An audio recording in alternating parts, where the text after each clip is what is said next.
In the cold, unforgiving waters of the North Atlantic, some secrets refuse to stay buried.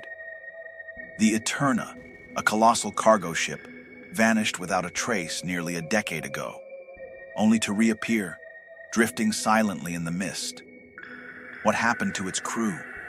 How did it reappear? Tonight we delve into the mystery of the Eterna, a story of whispers in the dark and a ship that defies explanation. The North Atlantic was a vast, lonely expanse where secrets were buried beneath endless waves. On a cold March morning, the cargo ship Eterna was first spotted by a fishing trawler, drifting aimlessly in the fog. Its outline loomed like a phantom, the silence around it unnerving. There were no distress signals, no sign of movement, only the eerie silhouette of a ship that seemed plucked from a nightmare.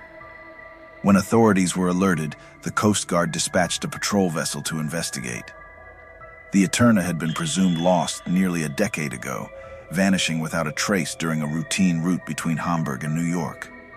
Its reappearance defied all logic, and the circumstances surrounding it sent a ripple of unease through those who heard the news. The Coast Guard team arrived at midday, their boat dwarfed by the hulking, rust-encrusted behemoth of the Eterna.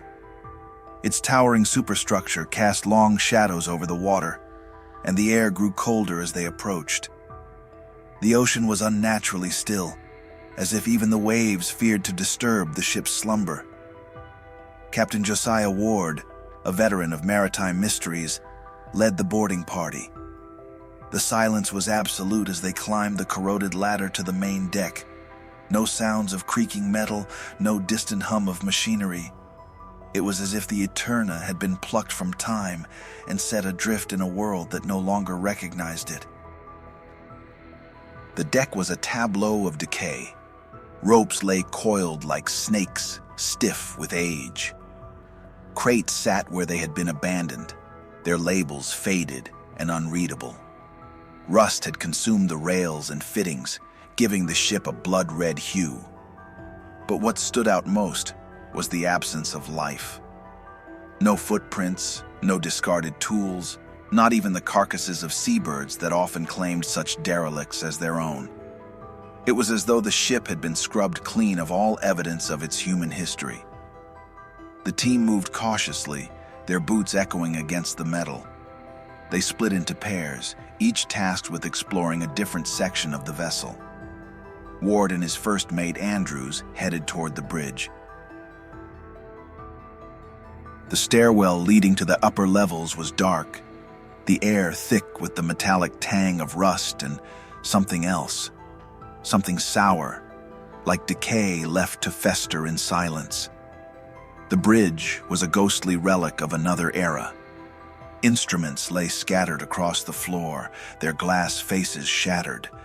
The ship's wheel was still, frozen mid-turn. Charts and logbooks had been left behind, but the pages were brittle, crumbling at the slightest touch. Ward ran a gloved hand over the captain's desk, uncovering a layer of dust that felt unnaturally fine, like ash. Andrews found the logbook, its cover warped and its spine barely holding together. He opened it gingerly, flipping through pages filled with neat handwriting. The entries were routine. Weather conditions, cargo manifests, mundane reports, until they weren't. The final entries were erratic, the handwriting jagged as though scrawled by a trembling hand. Mentions of shadows moving below deck, whispers in the dark, and an overwhelming sense of being watched. The last entry was brief. The fog won't lift. Crew unresponsive. Something is here with us. Below deck, the rest of the team faced their own unsettling discoveries. The mess hall was set as though awaiting a meal that never came. Plates and utensils were arranged neatly, but the food had rotted away long ago, leaving only a dark, unidentifiable sludge.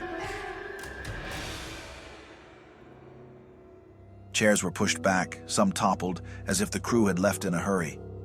The cabins were equally disconcerting. Beds were unmade, personal belongings scattered but untouched by time. A pair of reading glasses sat on a nightstand beside an open book. A photograph of a smiling family was pinned to the wall of one cabin, its edges curled with age. But there were no signs of struggle, no bloodstains or overturned furniture. It was as if the crew had simply stepped out and never returned. Deeper into the ship, the engine room loomed like a cavern, its machinery silent and foreboding. Pipes twisted through the shadows like skeletal remains, and the air was heavy with an oily residue that clung to every surface. The chief engineer of the team, Ruiz, examined the controls and found them intact, but lifeless. The engines had been shut down deliberately, but there was no indication why. Then there was the cargo hold. It was massive, a yawning void that seemed to swallow the dim beams of their flashlights. Crates were stacked high, their contents sealed away.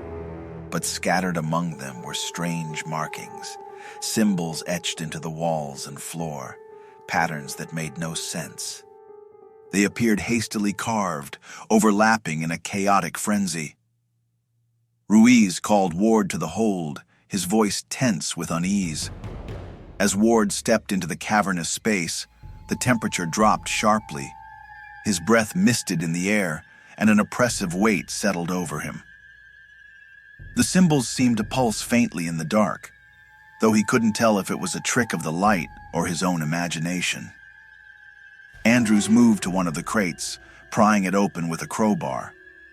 Inside were rows of small, identical jars filled with a viscous, black substance. "What is this?" Andrews muttered, but no one answered. The jars seemed to absorb the light, their contents shifting and swirling like living ink. Ruiz's flashlight flickered, then went out entirely. The others followed, plunging the hold into darkness. Then came the sound. It started as a low hum, vibrating through the walls and floor. It grew louder, a resonant, bone-deep frequency that seemed to emanate from the very ship itself. The air grew thicker, harder to breathe. Shadows moved in the darkness, not cast by any light but alive in their own right. The team's radios crackled with static, voices whispering unintelligible words. Ward barked orders to retreat, his voice barely audible over the deafening hum. They stumbled through the ship, the corridors seeming to twist and stretch, leading them in circles. The oppressive fog that had surrounded the Eterna seeped into the interior, curling around their legs and arms like grasping fingers. By the time they reached the deck, they were gasping for air, their faces pale and eyes wide with terror. The patrol vessel was still there, a beacon of safety in the nightmare. But as they climbed down to their boat, the Eterna seemed to come alive. The hum intensified and the fog thickened, obscuring the ship from view. The Coast Guard team made it back to their vessel, but something had changed. The air felt heavier, the ocean darker. When they turned to look back, the Eterna was gone, swallowed by the mist. It left no trace, no ripple in the water, as if it had never been there at all.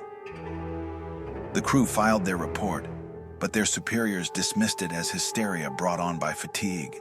The official record listed the Eterna as missing, presumed sunk, but Ward and his team knew better.